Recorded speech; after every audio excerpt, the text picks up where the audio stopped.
Okay. Okay. So this is a general meeting of, oops, somebody else joined. Megan, I think. Hi, folks. Hi, Drew. All right. So welcome to the January meeting of Solidarity Lowell. And here's our guidelines. This meeting is being recorded and it will then be put on YouTube. By staying in the meeting, you agree to be recorded. If you want to speak, you can raise your hand and Ryan will be recognizing the speakers in the order that they come in. And Joe Boyle will be handling timing to make sure that we keep moving forward and we don't go down a rat hole. And we also you can raise your hand in the Zoom thing, or you can type a star into the chat. Ryan will be watching for all those things. Okay. We've got captions available. By this point, I think everybody here knows how to use the caption stuff in Zoom. But if anybody needs help with that, ask and we'll set that up.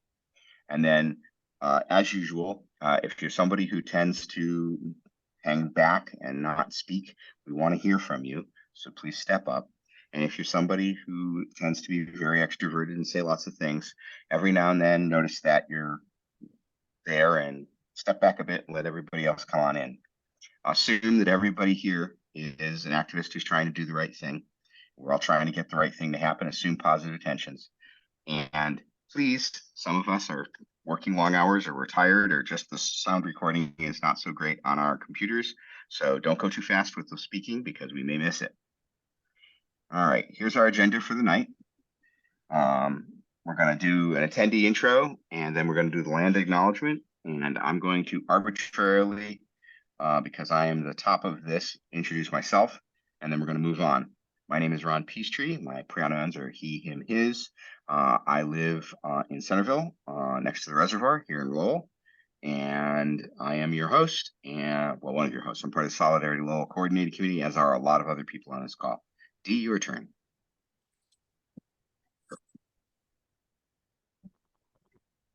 Ron, why don't you do the rest of the agenda and then we'll get to intros. It's on the next slide. I am here. Can everybody see the agenda? No, I mean, just talk about the agenda and then on the next slide, we'll start with introductions. Oh, okay, fine. Cool, all right, so we're going to spend about 10 minutes doing the land acknowledgement and the introductions. Then we're going to spend about 10 minutes talking about Solidarity Lowell as an organization, any interesting news and committee updates. We've got, I believe, 2 committee updates for tonight.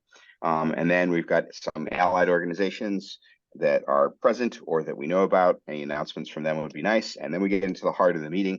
The heart of the meeting will be discussion on the housing situation here in Lowell. We have Heather Prince-Doss, Elizabeth Talrito, Drew Polatichek. If I mispronounced that, I really apologize. And Isaiah Stevens speaking. And then hopefully about 5 minutes of 7, we'll do a wrap up where we plan the next meeting and get ready for the next thing. And boom. Names, pronouns, where you live, and your favorite mythical creature. Okay. You still want me to go? Yes, please. Okay. D. Halzak, she, her. I live in the acre. And favorite mythical creature? I don't know if it's mythical or not, but Kuan Yin. I don't know what that is. Chinese, sort of a goddess of compassion. May that be less mythical and more real. Anyway, Joe, I think you're up next. Oh, all right. I'm Joseph Boyle, he, him. I'm from Solidarity Lowell. I live in Lowell in the Highlands. And let's see, my favorite mythical creature. My favorite mythical creature. I always rather like Pegasus. The extra limbs. Do I pick the next person or do you run? I'll just go for it. Chris, you're next in my window list, so you Okay, Chris Appleman, pronouns are she, her, hers. live in downtown Lowell, and my favorite mythical creatures, they were always unicorns. For some reason, I always had a preference for unicorns as being my favorite thing, and I have no idea why. Marissa, you're up. Hi, everyone. I'm Marissa DuPont. My pronouns are she, her. I live in South Lowell, right by the cemetery, and my favorite mythical creature is the owl bear. Yes, it absolutely is her favorite mythical creature. Amy, you're up. Hi, Amy Baranowski. Pronouns are she, her. I live in District 4, that weird part of it, more the acre than downtown. Favorite mythical creature, big fan of H.P. Lovecraft, so I guess I'll go Cthulhu. Good. Ryan, you're up. There we You go. need to take up. Okay. My name is Ryan Hammond. My pronouns are he, him. I also live in the acre. And my favorite mythical creature ever would probably be the Gorgons. I don't know. I have to say, just because of the complexity of the relationship of the story between Medusa and Athena, and the moral ambiguity of all of it. And Elizabeth, I believe you're next. Hi, everyone. Elizabeth, she, her. And with Llama, happy to join you tonight. I live also in that weird part of District 4 that is the acre. And I gotta go Sasquatch. And then Megan.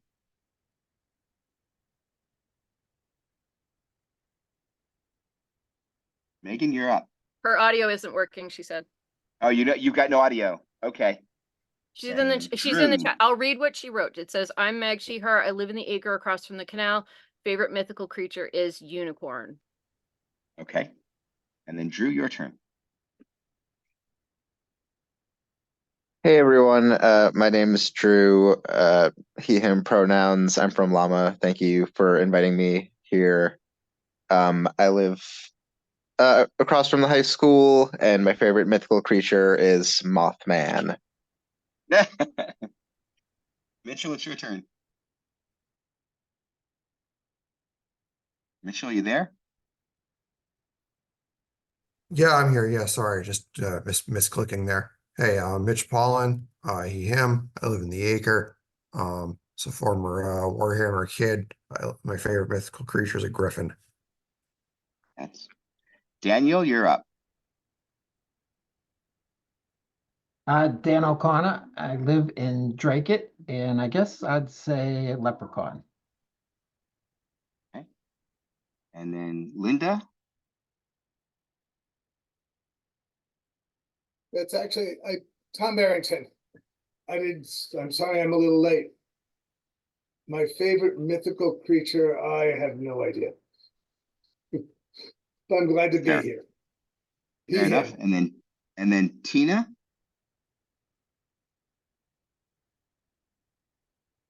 Tina, can you hear us?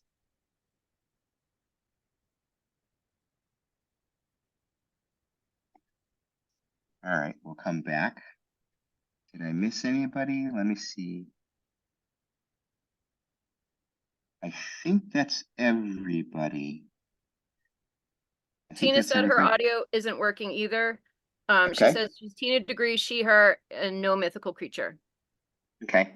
And I didn't give mine. My favorite mythical creature, and I've never found it, is a progressive Republican. Next.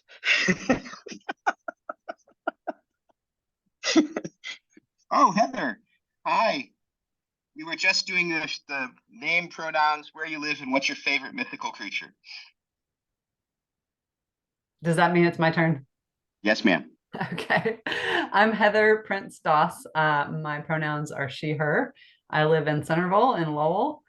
I need a minute to think about my favorite mythical creature. So I'm going to pass on that one.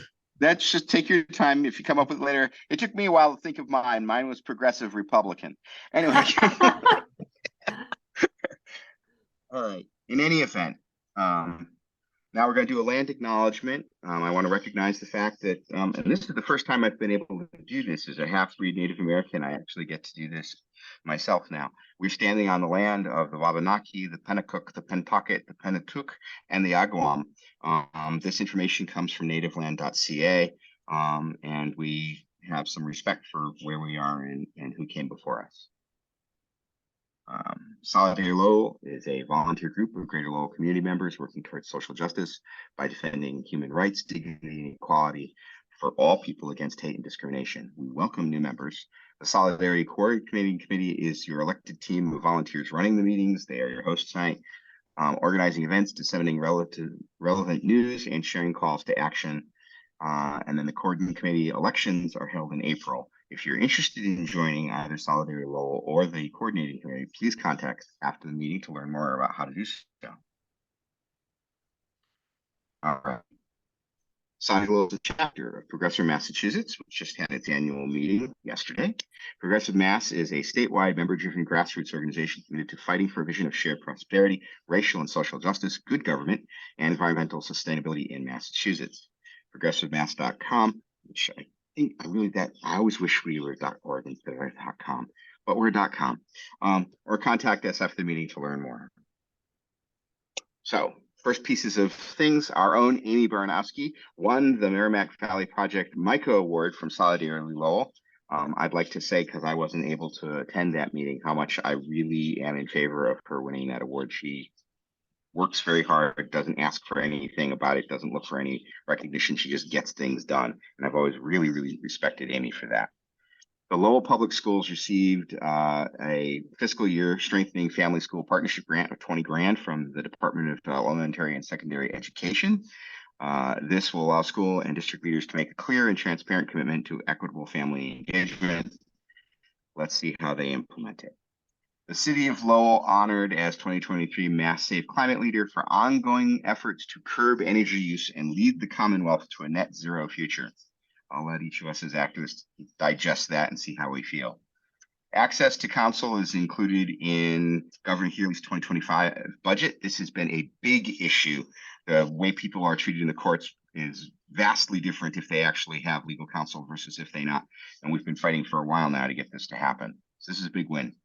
And after much resistance, Louisiana has a second majority Black district because literally the federal government leaned on them. They appealed it. It took three shots basically. This was another hard fought victory and a good one. Is there anything anyone else would like to share in terms of positive victories in the last month?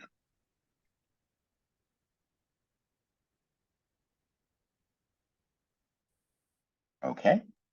It's not entirely just the last month, but at least two people have pointed out that some of the members of the Biden department have been increasingly enforcing laws about antitrust and labor protection. So Khan in particular, I believe, has been very good about this. It's still a very conflicted and complex institution, but at least some of the members have been doing and saying the right things. Fair enough. Anyone else? All right, then in that case, may we get a report from the Elections Committee, D?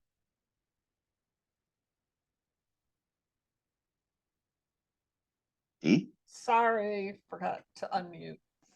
The presidential primary in Massachusetts is March 5th, so our focus right now will be on getting people to make sure they're registered. And that if they are registered as an independent, that they know how they can vote in the primary. That's basically it. Okay. I also have on the slide that we're trying to organize a meeting with Rodney Elliott, and please let us know if you'd like to attend that meeting.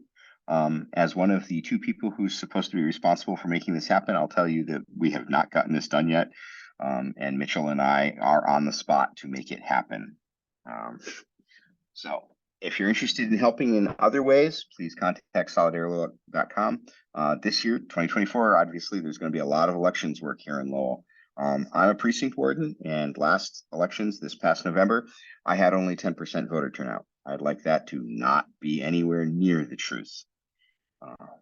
Okay. Merrimack Valley Interfaith Sanctuary Network. Marissa.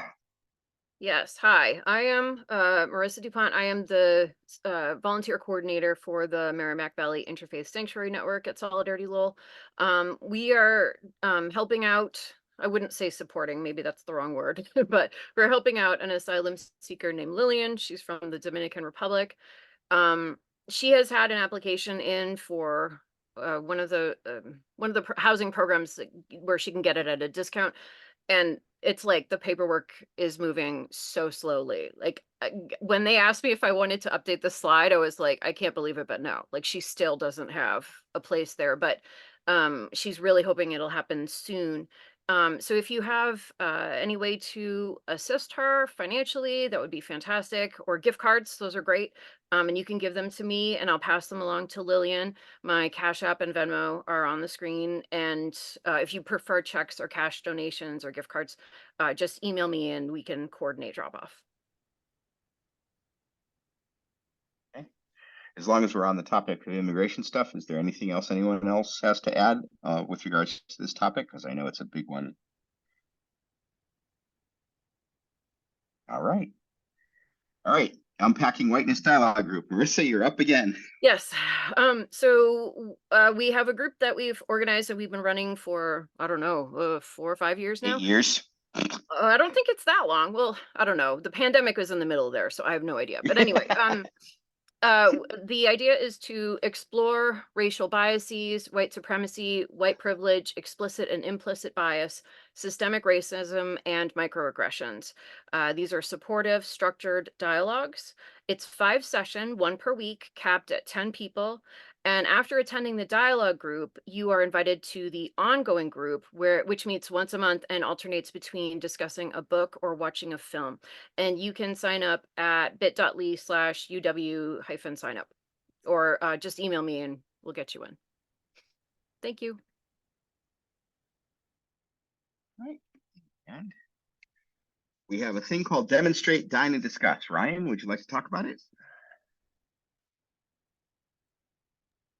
We just had a demonstrate, dine, and discuss a little over a week ago, where we stood outside at the public park in front of City Hall for half an hour because it was freezing. And we protested, calling for more affordable housing and more cost-effective units to be built. We also called for more movement just to be done to take care of the unhoused. And then we went over to what was at that point China Star to talk, future strategy and what we thought was important in the moment, but also just to bond and trade stories. We're going to be doing another one in roughly 2 months, and I think that one will be doing just the same topic because this is the premier crisis in Lowell, I believe. And then we're probably going to go to Sizzling Kitchen afterwards, again to break bread and to discuss what is important and on our minds and what we can move on again in the future. We don't have a hard and fast date for it yet, I believe, but it's we'll get posting up on that soon. It looks like March 15th, right? March 15th. All right. This is something we just do every 2 months. All right. And then seeing as how we have guests here from other groups, do you guys have any updates or announcements that you want to make on behalf of your group or about on any other group that you know of? All right. And then we'll get into the part of this evening. We have some really, I think, useful people talking here tonight because all of you guys have been on the ground and actually done stuff. It's not just theoretical for any of you. Heather, you're first, and you've got 5 minutes. Go for it.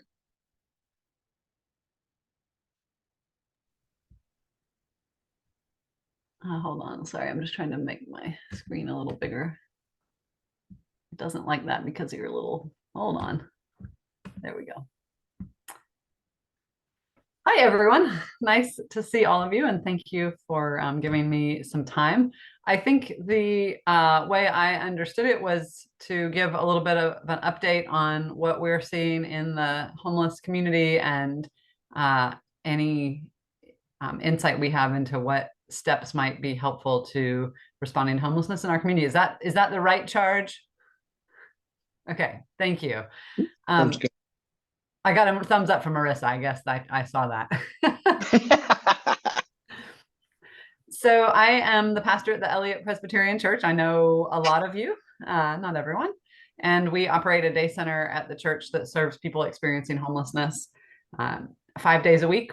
We operate it from 8 a.m. to 2:30 p.m. And then St. Paul's Soup Kitchen takes over at 2:30 to serve people in the afternoon and evening, and they serve a dinner meal at 5 o'clock. If you don't know, so what the services, I'll just say very quickly, the services that we offer, we serve food from 8 a.m. until noon. We provide clothing and hygiene items, and we have a case manager type person who can assist people with getting replacement documentation or first-time documentation if they need ID or birth certificate or those sorts of things. Because it's really hard to do anything if you don't have an ID. Sometimes it's even hard to get some parts of your ID if you don't have an ID, which makes that work really fun. I think in terms of trends that we're seeing, the most notable one is that our daily attendance has increased 93% since this time last year. So this time last year, our average daily attendance was around 70 people, and now it's around 125 people a day. Almost all of those are unhoused. Some of them are sheltered and some are unsheltered. We participated in the point in time count on Wednesday of last week, and we were not able to interview everyone who came through our doors. We had about 160 people through our doors that day. I'd say we interviewed 2/3 of them, and half of those were unsheltered, meaning sleeping outside, in doorways, in vehicles. So we were able to confirm about 50 unsheltered people on our site that day. And I'd guess that there were probably another 25 or 30 that we just didn't have time to interview. And then, of course, right now we know that there's some extra availability in shelter beds because of the winter protocol. And Isaiah and the team at LTLC are doing a really good job of administering that to the best of their abilities with limited resources. We're really thankful for our partnership with them and with the folks at CTI that are running the hotel beds. But the reality is there isn't enough space. The shelter and the hotel tend to be at capacity every night. And there are people who either aren't able to access those resources or don't feel like those are the right resources for them. I would love to see, and I'm speaking for myself really, but I'd love to see more shelter options in Lowell. I'd love to see a women's shelter in Lowell. I'd love to see some smaller shelters. I think LTLC is a great resource, but anytime you have 100 or 150 people sharing one space, there are more challenges than if you have a smaller community. So that would be something I think would serve our community well. And the other issue, I think, is that we've lost focus in Lowell on a strategic plan for ending homelessness. The city adopted a plan in 2019 after having the work of the consultant Barbara Poppy.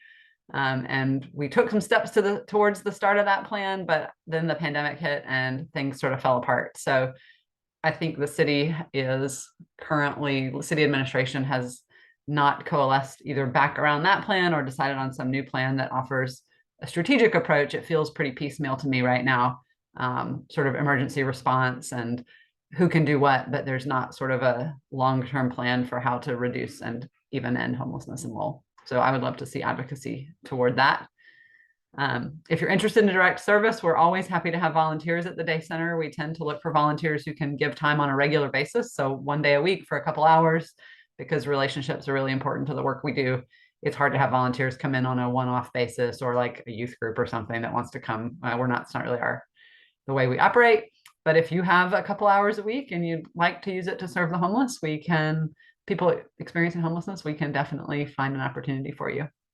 And we take all kinds of in-kind donations, clothing for adults, street appropriate clothing for adults, oatmeal, peanut butter, paper cups, bowls, all those kinds of supplies that we need to do our work. And we're happy to receive those donations. Hope that's helpful. I don't know if that was more or less than 5 minutes. I didn't check. No, you hit the nail like within 10 seconds. I'm a You- preacher, so we're notoriously long-winded. No, you did great. If your Awesome. sermons are that timely, you must be very popular with your constituency. Thank you. We're going to do questions and answers, questions afterwards, folks. I'm going to let all the presenters go through their stuff, and then we're going to open up the floor. So Elizabeth, you're up next. Great, thank you so much. So Llama is an organization that was founded in 2020, kind of at the height of the pandemic, in recognition that the city wasn't doing what it needed to be doing for people. And so the organization has changed quite a bit over time, but has always sort of held to this principle that we want to, like Heather said, we're looking to build community. We're looking to build people who know their neighbors and who aren't afraid to offer help to their neighbors, who aren't afraid to ask for help, and sort of destigmatizing that, but also working for structural change. So like we do the we had a distro out on South Common today, and we do that work, but we also realize that we need to work on a political level. So that's kind of the spiel about Llama. And over the past few years, we've been working on tenant organizing, which has had its ups and downs. And then we've also been working on building relationships with the unhoused, mostly the folks who are not able to access the shelters for different reasons. Most of the time, that reason I would say is substance use disorder. And we have kind of developed relationships with a number of folks strategically in different camps around the city. And we have also fought back quite a bit against the bulldozing of the camps. We're looking right now at another potential sweep, and I think possibly this is just police kind of coming down and talking about shooting their mouths, saying we're gonna clear all you out of here. But we have been hearing about that. And so we want to be talking to folks and helping them to make a plan for what they're going to do next. But I think the bigger issue from my perspective is that the city's strategy with regards to the unhoused seems to be separating people from one another and sort of destroying any communities that they are able to build. And that's pretty much the impact of bulldozing the encampments. It's kind of just a reign of terror, to be honest. Like, people have encampments where they have people that they consider family, people that they trust. Are they using drugs there? Yes. Like, that's not going to change. And so when you separate them and they scatter, like we saw this with the encampment at the dog park, we're still in touch with those folks, but they are scattered. Some of them have moved over to South Common, some of them are still in Centerville, but they don't have the kind of support network that they had. And when we're in a situation where we don't have enough beds in the city, and we don't have a winter protocol that's effective enough, in my opinion, we don't have like warming centers open during the day that we've had in past administrations. City Manager Donahue would open the senior center during the day for anybody who needed to come in. And that included house people who are living on the edge, who maybe don't have money to like turn up their heat to a livable degree. And so we have been, and I'll let Drew talk about kind of our most recent set of meetings, if that's all right, Drew. We've been sort of meeting to talk to city officials and to strategize both short, medium, and long term. So making sure that we are still there, and similar kinds of things that Heather talked about, like folks who need IDs, folks who are ready to take that step and move into treatment or detox, kind of finding resources and connecting them, but really just having a relationship with folks, and sort of being people who don't disappear on them. And I think that has made a difference, but it's also pretty exhausting. So it's great that I think folks are working together across organizations to see what are some solutions that we can push at the city level and identify what are those areas. If it's like coming back to a strategic plan, citywide, like we want to be involved and we want to know how we can help kind of push each other's agendas forward, to raise awareness for everyone. So I will stop there. We're more powerful together, I think, than we are apart. Yeah, that's all. Again, really good on the timing. You actually had extra time if you wanted it. Drew, you're up. Drew, can you hear us? Yeah. Hey, everybody. My name's Drew. I'm from Llama. We're a, like basically a leaderless, like community organization, just about like housing justice and helping the unhoused. And really, like we want what you guys want, which is just an affordable Lowell that's easy to live in for everybody. To quote a smart person that I know, homelessness, the city calls homelessness a public health crisis, and it needs to actually act like it and take it seriously. So we try and help out our unhoused neighbors. Like Liz was talking about, we do the distros the last Sunday of every month.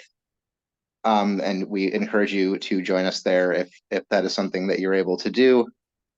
And we also have been trying to work with tenants on and off again about trying to strategize ways about making the city affordable for everybody. When new housing is built in Lowell, it needs to be affordable. And I think we all know that traditionally has not been the case.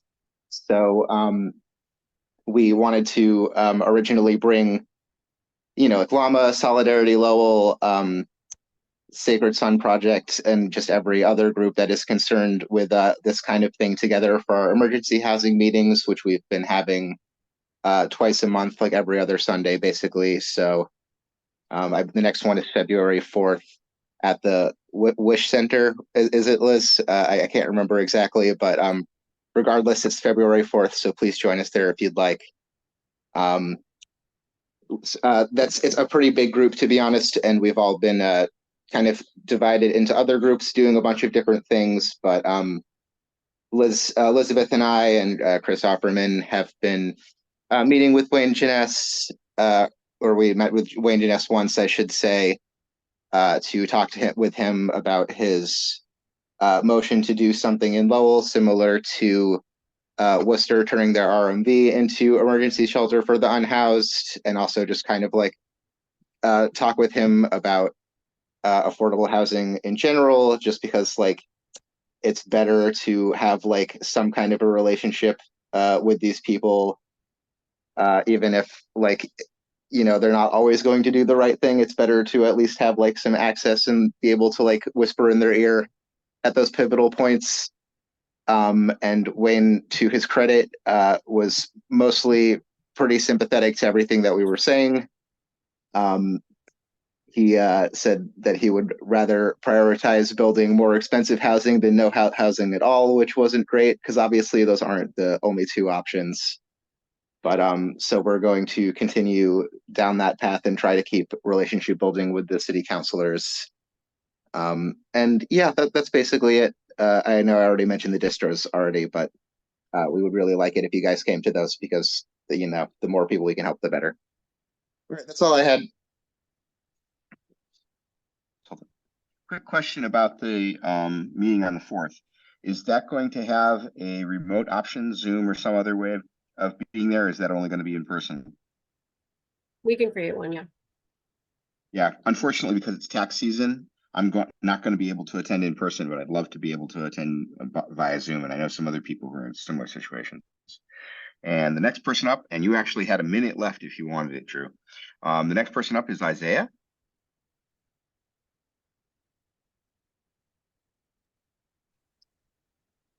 Can you hear me? Yep, I hear you. All right, good afternoon, everybody. My name is Isaiah Stevens. I am the managing director of the Lowell Transitional Living Center. LTLC is a 90-bed shelter located right on 193 Middlesex Street.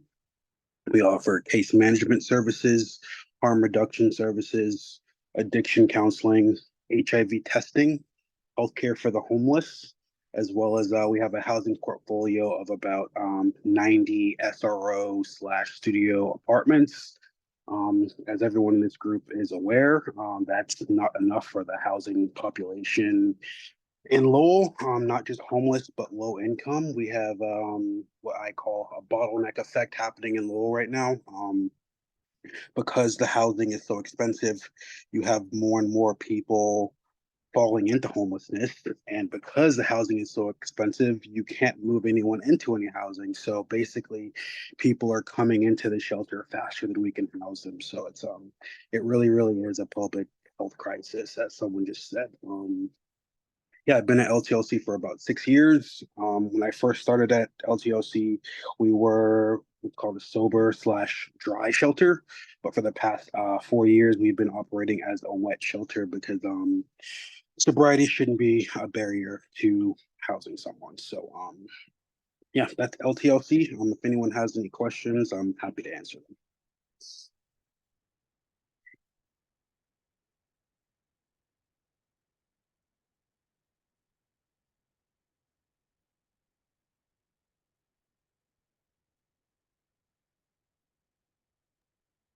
All right, well, we are actually running a little bit early. Who wants to start it off?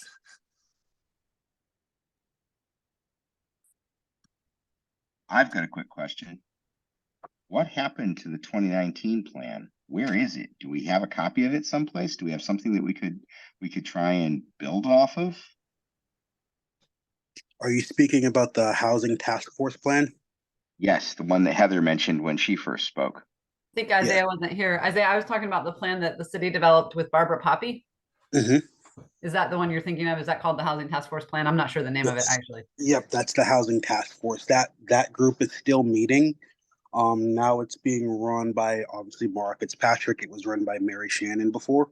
That they meet bi-weekly on Mondays. I don't have an update for what they're doing, but I can certainly try to get one and see what's going on. Isaiah, do you have a sense that they're tracking against the plan that was developed? I haven't heard anything about that. I didn't haven't go to heard that meeting anything either, either. though. Yeah, I haven't heard anything either, Heather. What I'll say is I don't think they had been meeting. I think Mara has been trying to get them to, pick up the ball where it was left off when Mary Shannon left. So I think they basically just started meeting again like a couple months ago. But you're not involved in that, Isaiah? Or is somebody No, from SMOC involved? Yeah, people from SMOC are, but I'm not. My supervisor is involved in that meeting. That seems crazy to me, right? Like, yeah, okay. I think that's interesting. I'd love to find out. I mean, I can reach Mara, but I think Mara Fitzpatrick is the person in the city to get more information about that to whoever asked that question. Yes. I'd like to call on Tom Barrington now, who I believe had his hand raised first.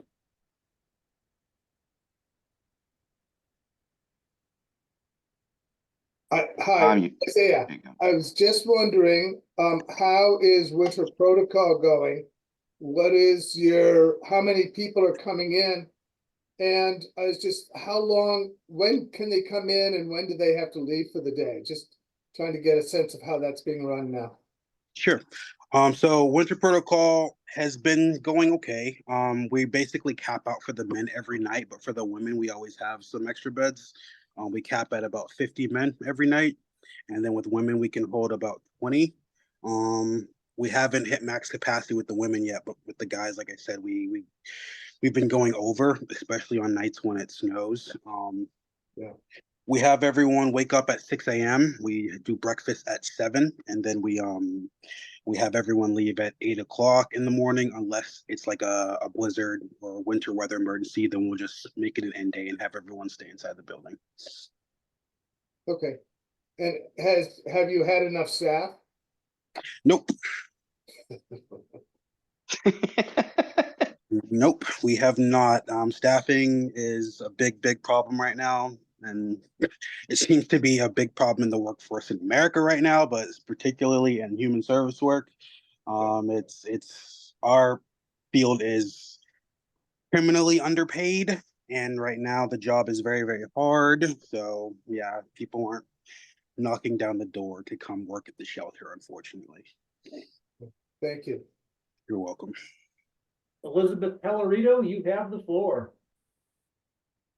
Thank you. Briefly, I just wanted to mention that there is at least one opening on the Housing and Homelessness Commission for a person, a regular person right now, and it would be great to see that with someone who is going to ask the right kind of questions and report back to our groups. So if anybody has free time and loves municipal meetings, all yours. Do you know anything about what qualifications they're looking for in such a person? Besides a warm body. I think probably someone who won't question what they want to do. I think Dan O'Connor can speak to that. He's here, right? Yeah, actually, they're looking, it could be a resident, could be somebody from an agency. Usually they're looking for somebody from particular agencies or disciplines like UMass Lowell, or it could be Solidarity Lowell, it could be Llama, it could be anybody. I know for a fact they're not looking for anybody who won't ask questions. The commission itself right now is kind of in transition. We've been operating more on a information sharing, networking.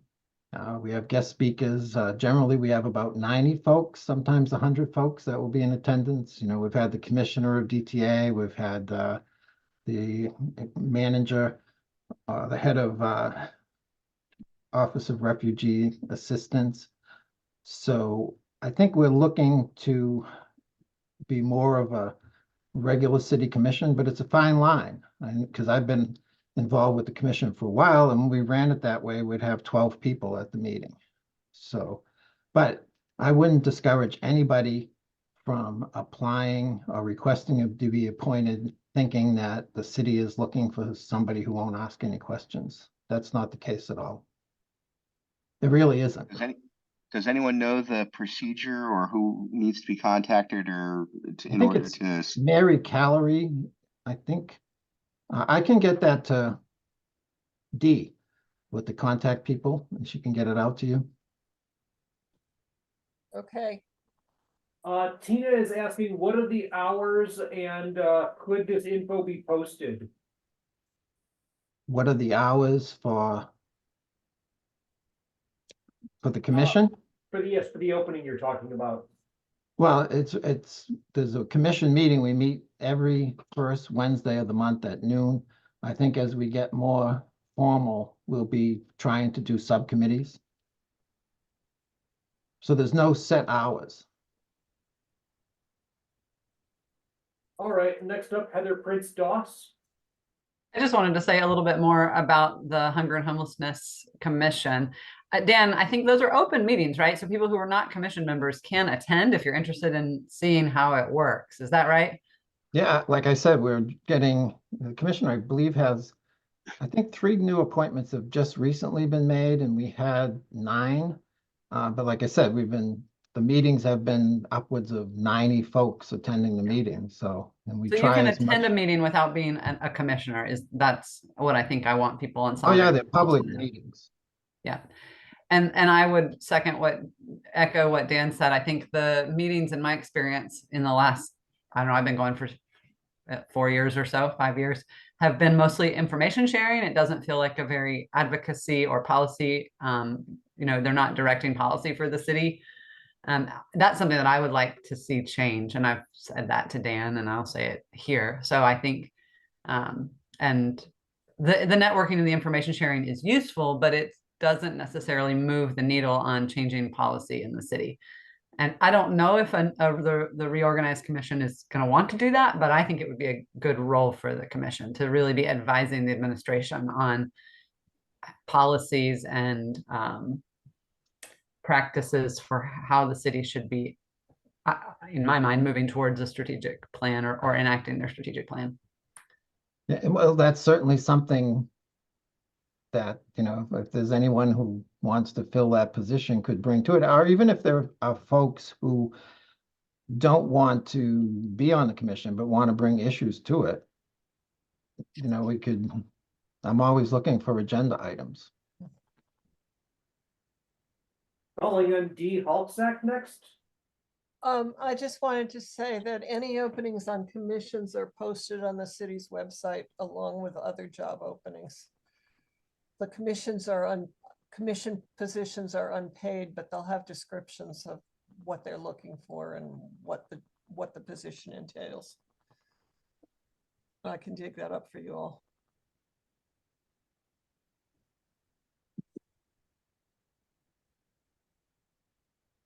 But I think, in the past, like I said, I was involved with the commission for a long time. Prior to my retiring, I was the director of the DTA office in Lowell.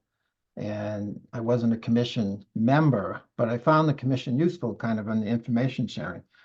For example, we'd have families that would be homeless and they would be in our office and they could be waiting for a placement all day.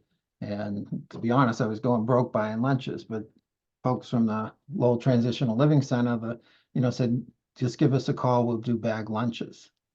And we also had a situation where we might have a family that was going to be placed on a weekend and there was no way to get them food stamps. So the Wish Project we made connections to have food boxes in the office where we could give the food boxes. So I think that at least the way I looked at it was if you can make connections with service providers, making connections, getting to know one another, the better you can provide services is a big plus.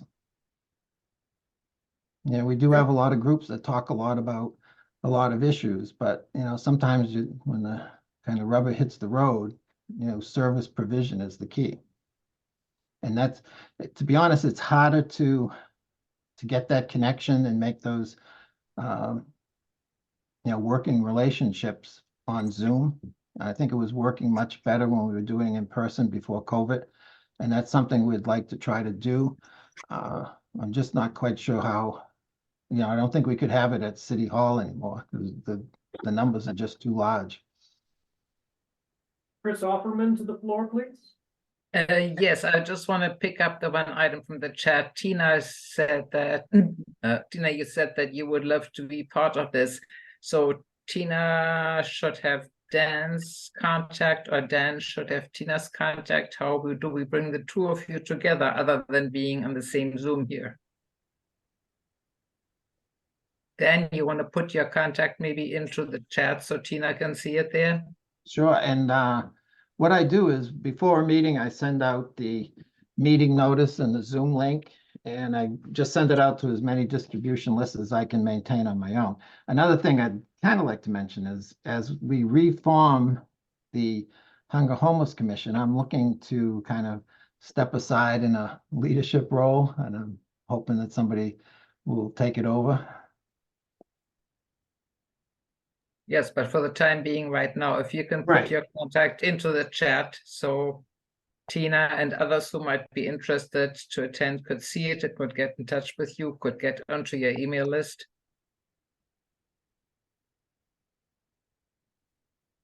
Now, Tina's is in there, so Dan, you can also pick it from there. If you look at the chat. Oh, now you're both in there. Okay. Just want to make sure the two of you are connected. All right, Ron Peacetree to the floor. So I've got a very practical question. As far as I know, the city has not published any plan whatsoever for warming shelters, any plan whatsoever for our current situation is, I feel very untethered. And the last I checked, we had between 300 and 360 people who needed shelter. And I don't think 90 beds in one place and then 140 in another is what I just heard. So it sounds like about a third to a half of that population is not, we don't have services for them. We don't have a plan for servicing them. So see how the commission that's supposedly part of planning all this stuff, what do we got to do to get the city council to open the senior center, do something else? I mean, how do we make sure these people are being taken care of so that I don't listen to what I listened to last year and look at hospital reports after they did the dog park for 6 weeks. Terrified I was going to see that somebody died of exposure.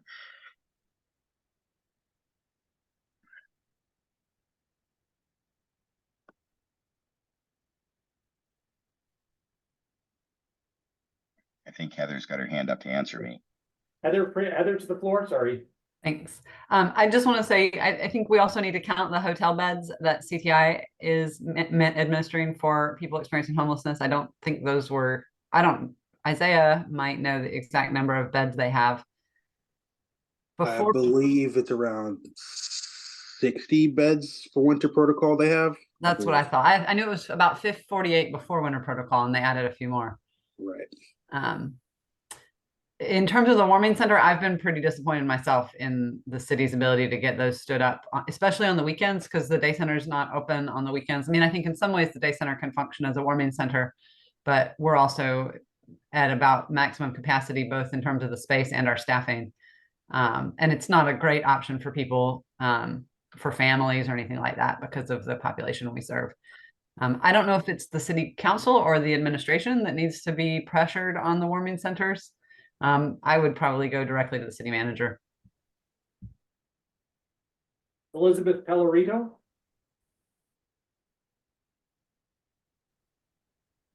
One of the other pieces that Llama has been looking at is trying to have conversations with city councilors and nudge them, and nudge other groups that might have access to property that could be converted. Obviously, that's not a short-term solution, but thinking long-term, because the city, you know, when MVP brought the pallet home discussion to the floor, you know, the city council kind of all roundly agreed, we don't have any space in the city to be able to put something like that. And so we have been having a lot of conversations with different groups and exploring possibilities about, are there properties that could be rezoned, converted?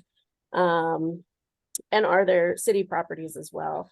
I think in our conversation with Councilor Jenness, he was very supportive of that and also didn't really have any ideas about what that could look like.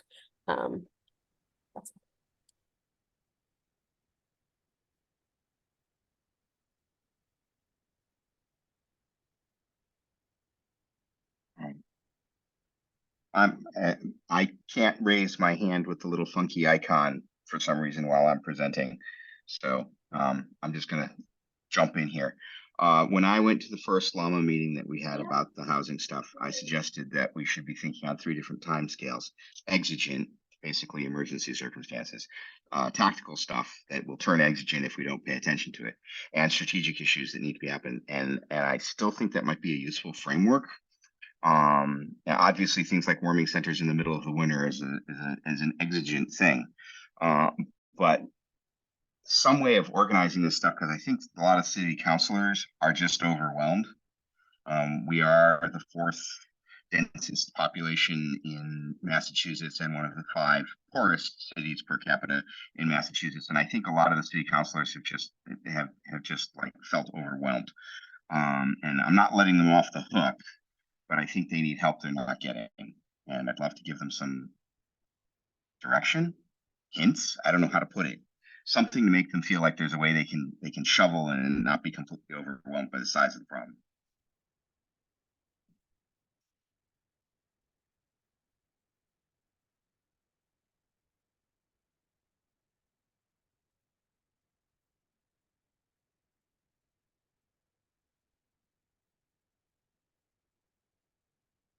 I was trying to promote discussion with that comment, not shut it down. I mean, I think we've heard the city council say that they would love to see some better partnership with the surrounding communities, because we do serve people, and I'm sure it's true of Isaiah, and I'm sure Llama sees it too, who originally come from Drakewood or Chelmsford or Billerica, but those communities, or Tingsboro or Tewksbury, but those communities don't have many services. We've even experienced the Tewksbury police, I think, driving homeless people to the Elliott Day Center and dropping them off and saying, these people can take care of you. They'll find you a place to stay. And it's, you know, it doesn't work that easily. So I don't, you know, but it seems like there's been some effort by city council and by the administration to reach out to our neighbors, and the response has been not overwhelmingly excited. I mean, it's not surprising that these communities can pass their problems off to us and not help and get away with not helping, but it would be nice if we could build some relationships across the town lines and figure out who are the people in those communities who can maybe and I will say, we do have to partner with Chelmsford for the hotel programs because the hotels are in Chelmsford. And I know that sometimes that's worked well and sometimes it's been harder, but cross-community collaboration is something that is on the radar for the city council and the administration, but I don't know that they've had a lot of success. Yeah, to buttresses Heather's point, that police absolutely drop people off at the shelter every night from other communities. That's not even just close communities like Drake or Chelmsford. Sometimes we've had the police officers from Salisbury bring people to our shelter. So it's like it's frustrating because we don't have enough beds for people in our own city, and now we're also helping other communities as well, and it's like we just need everybody to work together so we can do an effective job solving this issue. Mitch Paulin, you have the floor. Yeah, so that reminds me, that's I'm not surprised, obviously, that people get brought here from like Drake or Tingsboro. And that's kind of to be expected, I suppose, unfortunately, but there's like nothing in Lawrence or Haverhill. The Lawrence shelter is very small. I believe it's about 20 beds. Mhm. And then I'm not sure how big the Haverhill shelter is, but I know that they still have a kind of COVID protocol where if you're not vaccinated, you basically get put on a wait list. Okay. So they're able to run their shelter a little bit differently. We're just first come, first serve. And the Lawrence shelter is, like I said, very, very small. Okay. Yeah, I mean that's just surprising to hear that like people get brought here from as far away as Salisbury. Oh yeah. On the North Shore. Like I said, you expect the greater Lowell area, and I mean, and that's the reason why I see people talking about that in the comments is that yeah, there's going to need to be a state initiative on this because it's an intermunicipal matter that Lowell can't do it by itself if it's doing it for the other communities. Right. Another thing I had was I know I attended that housing meeting last weekend. And I was just gonna like had asked, I don't know if you guys had been able to produce anything, that had been talked about, like from that I could send off to, my contacts on the city council, because I talked to them, myself. That if any, if there's anything to work with there yet. I know you guys said you were working on stuff. The llama folks.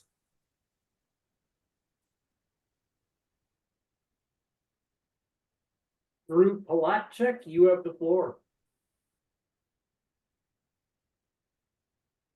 Yeah, thanks. So sadly I wasn't at that last meeting, so I'm not really sure what was talked about. But I guess I wanted to like definitely echo some of what Mitch was saying there about how like it's obviously like homelessness is like a systemic problem, and like solving that kind of thing on the local level is like really difficult. So like it's the duty of like the state government, or like even wishful thinking, like the federal government, to like take action on this kind of thing. And like I'm not trying to like blame anyone or anything, but I don't see what like focusing on like, oh well, this person came from like Dracket, or like this person came from Salisbury. I don't see what that like it just seems like that's like a red herring, because like we're really we should just be trying to solve this problem for everyone in the state and the country, so that's it. Elizabeth Pellerito, you. Thanks. So I think about it a little bit differently. Like from a nonprofit standpoint, I can definitely see how the issue of like we are overwhelmed, and if people are coming from even as far out as like Salisbury, it's a little ridiculous. That's going to be an issue, and it's going to take away resources. I think my concern is that the city council has been using the rhetoric of like they're not from here, they're not ours, in order to like put off any action whatsoever in any planning. And I think that strategically is where we need to be thinking together about like yes, and like some of them are not from here. That is true. But I think that they have been using this rhetoric of like people are coming from far and wide because Lowell is such a great place to be homeless. It's so enjoyable here. And I think we have to think strategically about like how do we push back on that? And say like, okay, that doesn't absolve you of the responsibility to like make sure that we do have enough shelter beds for the people who are here, regardless of like who else is in that space, and also connecting that to affordable housing, which is the other kind of strategic thing that the city council doesn't seem to want to consider. Like, you know, I know that there are different philosophies around housing, and that one of those philosophies is like all housing is good housing because it all increases the supply. But I think there is a real danger of like of saying like Lowell is not going to be for Lowellians anymore, and so it's really going to be focusing on people who are, you know, like the Thorndike project where there's a bridge to the train station, so you can work in Boston, pay, you know, $1,000 a month cheaper rent, and never set foot in the city. And so thinking also about kind of like what is the long-term development plan for people who live here, because if we keep ignoring that problem, it's not rocket science, the number of unhoused people are going to grow. So on the Llama page, we see people who are like housed but on the edge, and I think that is a slice of the population that doesn't get a ton of attention for a variety of reasons, but certainly in the narrative of people who are just like, you know, they say one paycheck, but I think it's even less than that, like a week to week living. And so, yeah, I like Chris's question in the chat of, you know, what is the action that we could plan together and how can we be strategic? No, not yet. Mitchell, I heard your question about like, has anything like that we could send to the city council come out of those meetings? Not yet. But I think that's a really good idea. I think generally our attitude is like the folks who come to the meetings are the ones who are gonna kind of do the work to make initiatives happen. Sorry, I'm going union organizer on everybody. We are the ones in the meetings who are gonna do things, but I think that's a really good idea, and we'll add it to the agenda for the next meeting of like, what is the tangible thing that we can be using to have people contact their city councilors across the board and have these conversations. So thank you for that. Marissa, you're next up. Okay, hi. So this was more, so what we've done in the past, we start obviously around a year ago, we really started speaking at city council meetings and really paying attention to what they're doing and sending them letters and all of that stuff. Then we met with Tom Golden, which was stupid. Not the fact that we met with him, but the meeting itself. He brought his dog. He did not try to discuss anything. He dodged nearly all of our questions, and we had to kind of shove them all in at the end. And he made it sound like he was going to do stuff and just basically completely blew us off. And it was what, 2 or 3 weeks later, they had another sweep. So we felt like, okay, like we've done this level and they're not going to help us. And so we moved up to, okay, now we're meeting with our reps, and the reps are all behind us, but it's like nobody's like, yeah, we can do this to fix this, you know? So it's like, okay, we're just going to keep going up, and we'll go up to Congress if we have to, but I'm not convinced that that's necessarily the, yes, it's one thing that we should do, but is it the thing that's really going to help? That's my question.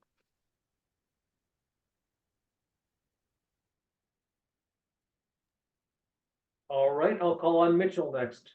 Wait, they have to answer the question, my Ryan. bad, I'm sorry, because that.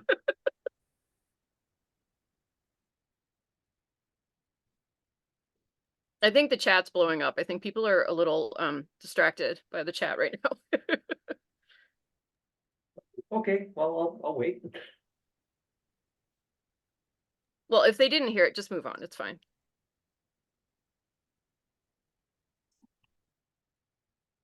Okay, then, if nobody has any answers, we will go to Mitchell. All right. Yeah, I just wanted to mention that I'm very, someone had just mentioned, and the all housing is good housing concept. And obviously, well, housing development is a thing that's a little bit further away. I mean, that's something that I myself supported, because in particular because I watched during the ADU debate over the last year, one of the primary arguments advanced by the opposition bloc um was that there wasn't an affordability requirement to them, and they used that as a tool to stop any development at all, as a NIMBYism tool, to prevent the development of housing, affordable or not. So I guess that's the reason why, I just mentioned that, because it can be, it's good to try and focus on the affordability of housing, but it can be a thing disingenuously used by housing opponents to stuff things up. So I just wanted to mention that. All right, Daniel, next, please. I just want to go back a little bit in terms of drop-offs from, Salisbury or Lawrence. Mitch's Place is the individual adult shelter in Haverhill, and I think their capacity is below 30, even in the winter. Like somebody had mentioned, Daybreak, which is the Lawrence shelter, has a capacity like in the high 20s, maybe in the winter, might go into the 30s. I mean, we're talking about a city the size of Lowell with the same probably homeless population. So, and I think you're going to find that a lot of the cities like the Brocktons, Holyokes, Fall Rivers, New Bedfords, the capacity for individual sheltering is very low. So I think if you're a case manager and you're in Lawrence and you have an individual who needs a place to stay and best chance for services, you're going to do the best by that person and send them to the place where they have the best shot at services. I think you kind of owe yourself that as a case manager and your client. So I think that's where, these cities are just, I can't really understand why the capacity is so low in these cities. Particularly compared to Lowell. I'm not sure if we added up all the numbers we talked about, but it's over 200 or so compared to 25, 26. Heather Prince Doss has the floor. Yeah, I'm the one who mentioned people coming from other communities. And I just want to say, I wasn't saying that as a way of like complaining about that. I think it's fine. But if we had good numbers on what percentage of the people, for example, in Lowell that we're serving that don't identify Lowell as their home, then maybe it would be an opportunity to reach out to those communities and ask for their support, either strategically or financially, to support the services that we're running. I'm not interested in saying, well, they're not ours, we shouldn't serve them. Mostly saying, if we know that we're getting some number of people from these other communities, could that be a way to ask for them to be partners at the table for finding solutions? And I think we should know where they come from. Yeah, I think Isaiah probably knows for his population. The hotel program knows. Yeah. And people that have contact like yourself that have folks coming in, you probably know where they're coming from. I'm not saying we shouldn't servicing. I'm saying if I was a case manager in Lawrence working with a homeless person and I wanted to give that person the best shot at getting some services and shelter, I might not say, well, let's hang around Lawrence. Lowell might be your best shot. And that would be a good faith case management direction that I'd use. Absolutely. I do think the rhetoric gets used though to say these aren't ours, we shouldn't be responsible for helping them. And I don't think that's good rhetoric at all. And I didn't want to be furthering that rhetoric, but I do think there's an opportunity to ask those other towns and municipalities to be partners in this work. Agreed. Joe Boyle, you've had your hand up for a while. Sorry, I'll call on you now. Yeah, it's speaking of the other communities, I feel like we bang away at the Lowell City Council a lot, as we should, but I feel like the suburban communities are really being left off the hook.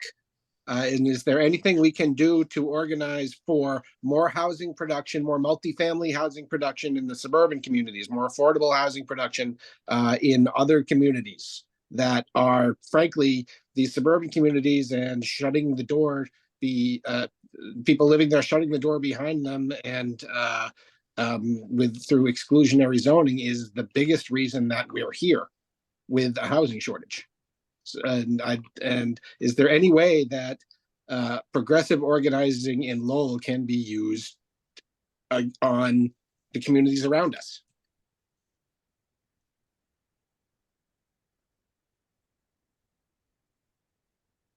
Okay, I don't see a response, so. Well, so I'll just say I dropped all that NIMCOG information in the chat, and that's basically what NIMCOG, Northern Middlesex Council of Governments, is trying to organize a regional housing response. So I dropped like 3 paragraphs in the chat that came out of an email. So if you're interested in learning more about what NIMCOG is doing, there's 2 emails in there. One is Chris Hayes, who I bet a lot of you know. And I would encourage you to attend if you can, or learn more about that regional. They're trying to build a regional plan. Yeah, so I work for NEMCOG of North Central Mass, called the MRPC. And one of the big things that we're working on now is getting towns, getting the communities to change their zoning to allow some multifamily housing to be built as part of the MBTA law. And there just doesn't seem to be any pressure on the towns coming from the housing community.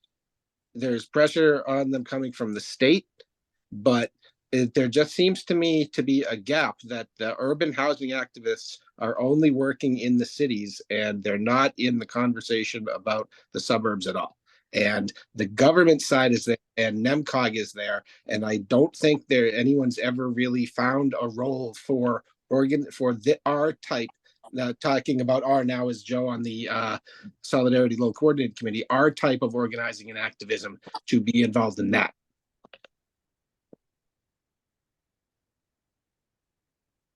Daniel, did you have another question, or were you stuck?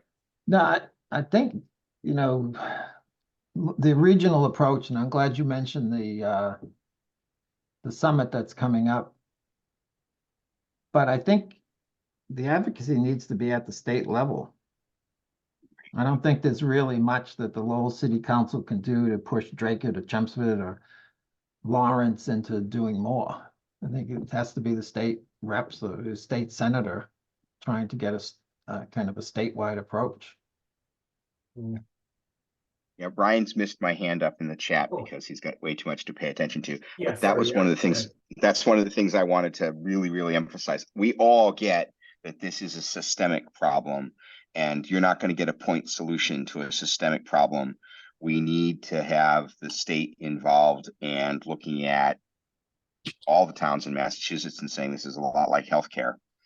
We're going to need a statewide solution, and ultimately the 50 governors need to go to Biden and go, hey folks, this is all over the country. It's a systemic problem all over the country as well. As long as housing is something that is sold at the maximum possible market can bear price, we're going to have problems that look like this. And that also comes back to something someone else said about how this stuff is all tied together. We talk about homelessness and affordable housing and all these other things as little silos sometimes, and it's all interconnected. And if we don't attack it as an interconnected problem, we're going to not get anywhere. I think one of the things we should be doing is figuring out how we're going to light a fire underneath the state representatives and the governor's office and the other places to actually get a systemic statewide approach to this problem, because I don't see us getting out of it if we don't. I'm sorry. I have one question from my end. If we know that there's going to be a sweep, what actions should we take?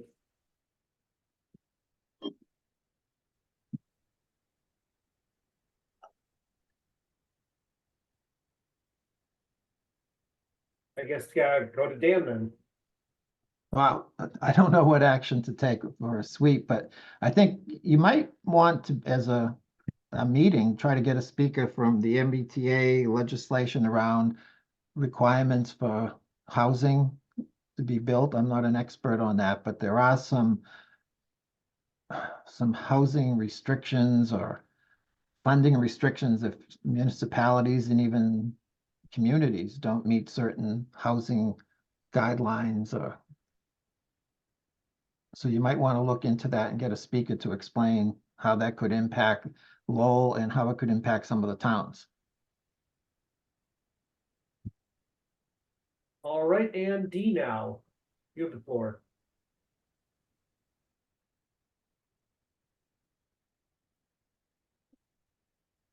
D, you're muted. Muted D. Sorry. Is there any way when intake is done on an unhoused person that their last community of residence is recorded? So that there's some data available on how much people are coming from other communities. It seems to me like having that kind of information would be helpful in fighting with the state reps for a state policy. Yeah, we take that information down in our intake. I'm not sure about other organizations, but yeah, we absolutely do.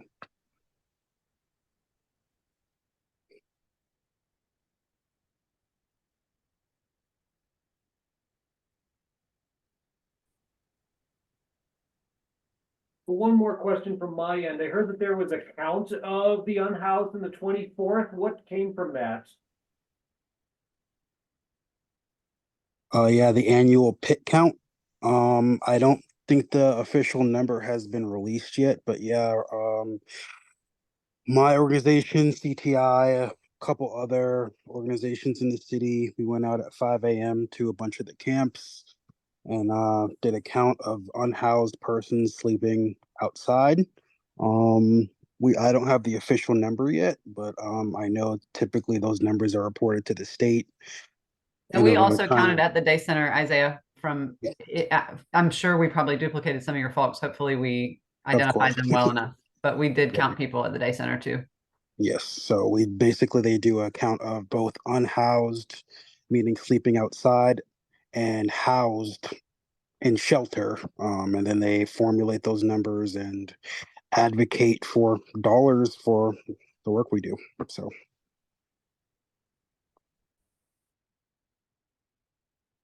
All right, and I think this will be my final question. What do you need help with most right now?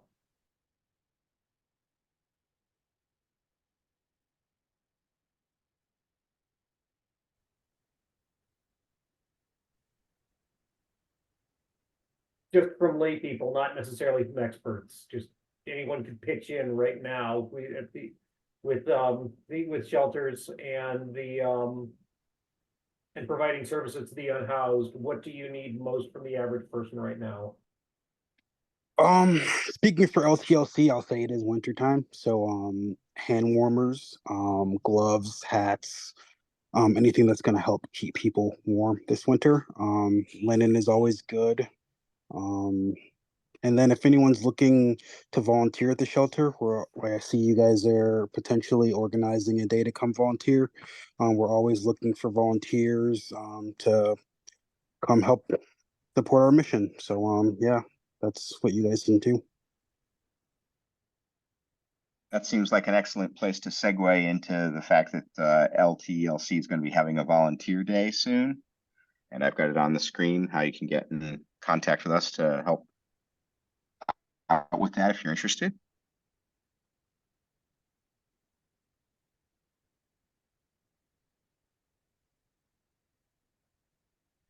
And then because we're about 5 minutes towards the end, I'm told I'm supposed to do this next.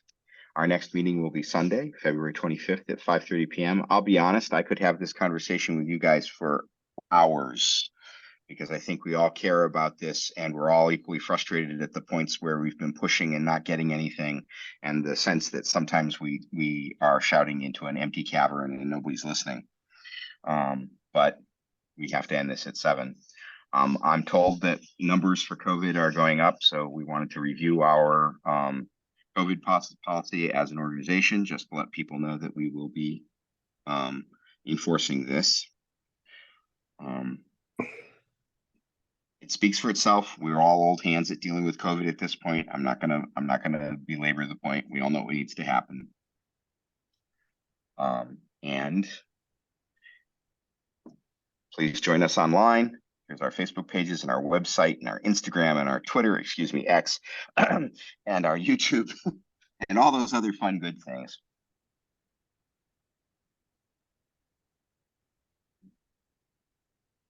And thank you very much for joining us. And I look forward to talking to all of you again. Dan, I think you raised your hand. Yeah, just one thing in closing. We talked a lot tonight about individual homelessness, but I think folks have to also realize that in Massachusetts, we really have two distinct homeless systems. One is family homelessness and one is individual homelessness. And services are provided in very distinct tracks. And the family homeless system, emergency assistance, family shelter, I think as folks might know, it's been capped at 7,500 families.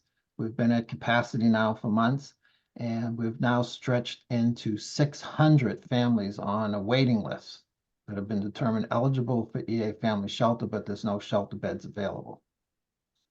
So I think in terms of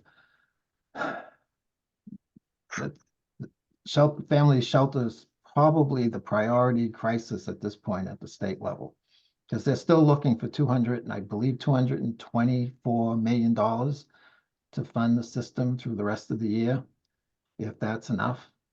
And I'm sure people are aware that the ICC in Lowell has opened, and I think they're up to about 150 families with a capacity of 250 at some point, probably in the near future. And that's not adding to the capacity of 7,500.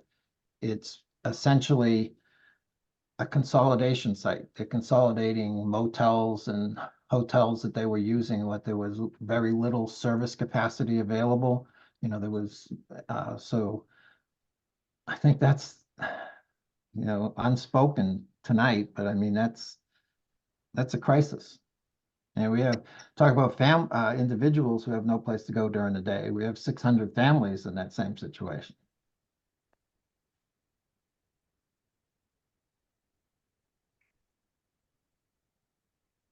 Not to end the meeting on a depressing note, but Well, I'll just say, I hope we don't, what I hear sometimes and I don't like is that we pit the ICC against all the other efforts, and all of these folks need help and need support. And to me, it's not helpful to say, how come we're supporting those people and not these people? And the idea that everybody at the ICC is somehow a migrant, I think is just not true also. no, it's not. It's a family shelter. It's a family shelter. So I just want to say I totally support the work that is happening at the ICC, although I wish for a little bit more transparency about who was running things over there. Well, actually, the Commonwealth Care Association is the lead agency. They get the contract to. Dan, you're the first person I've asked that knew the answer to that question, and I've asked a few people. Wow. Well, they're actually a monster agency. They're an $8 billion agency. And so they have the main contract to run the ICC.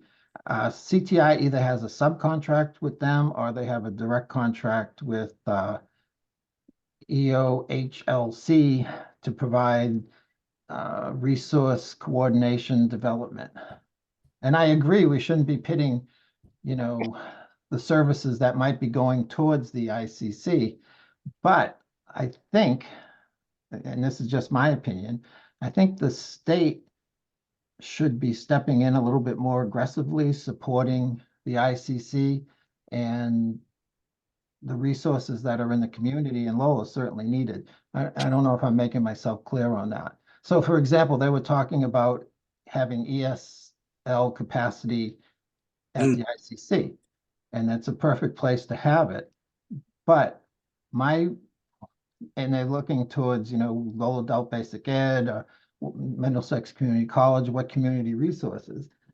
And I'm thinking that the state, either through EOHLC or the Department of Education, should fund some ESL instructors. You know what I mean? That I think the state has a responsibility to do more of the service provision in that situation. But again, that's just my opinion. Joe, you have final thoughts? Yeah, Dan, so just to be clear that I didn't understand that, the ICC isn't just being used for migrant families. It is part of the state's family shelter system? Correct. Oh, okay, good to know. Mhm. I don't know why nobody said that in a forthright manner to me before now. Yeah, well, Yeah. It I serves think- a certain ideology to make it seem like it's migrants, and it's not helpful. And I, as a homeless service provider, don't feel any animosity towards the fact that the ICC is doing what it's doing. I think it's a needed resource, and we can do our best to serve as many people as we can. And again, I'd say with the caveat that the state should be in a position to provide extra support and not draw from community support if possible. Yeah. And I think, there's other areas of advocacy that are needed. And one of the big ones right now is on the governor's 9C cuts. There was a lot of work done by advocacy groups to have TFDC and EAEDC recipients receive a 10% grant increase on a monthly basis. Well, that was eliminated in the 9C cuts, and there's an advocacy push right now to see if we can get that turned around.